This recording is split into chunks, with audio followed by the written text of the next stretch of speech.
نفسیاتی بیمار کو طلاق دینا۔ میری ایک بھابھی نفسیاتی مریض ہے، اب مار دھاڑ بھی کرنے لگی ہے۔ میری ایک بڑی بہن جو کہ پیدائشی طور پر دماغی لحاظ سے کمزور ہے، وہ بھی اس بھابھی کے ساتھ رہتی ہے۔ میری بھابھی اب ہماری اس بے ضرر معصوم سی بہن کے ساتھ بھی مار دھاڑ کرنے لگی ہیں۔ ہم اپنے بھائی کو کہتے ہیں کہ تم کو اللہ نے ایسی صورت میں طلاق کا حق دیا ہے۔ بھابھی کی اس حالت کی وجہ سے اب کوئی رشتہ دار بھی ان کے گھر نہیں جاتا۔ بتائیے ایسی صورتحال میں ہمارے بھائی کو کیا کرنا چاہیے؟ دیکھو، طلاق دینا تو ایسے موقع پہ بڑی ایک بے مروتی کی بات ہے۔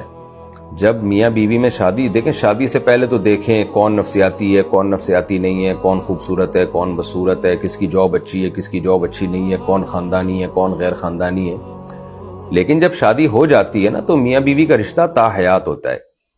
اس میں اگر بیوی کو کوئی مسائل ہو گئے ہیں تو اب یہ غیرت کا تقاضا نہیں ہے کہ طلاق دے دی جائے۔ جائز ناجائز کی میں بات نہیں کر رہا، طلاق تو ابغض الحلال ہے۔ ابغض الحلال کا مطلب اللہ کو حلال چیزوں میں سب سے زیادہ ناپسندیدہ ہے، مگر ہے حلال۔ اب وہ حلال کیوں ہے، اس میں کیا حکمتیں ہیں، وہ بھی میرا یہاں موقع نہیں ہے اس کے بیان کرنے کا، لیکن ہے ناپسندیدہ۔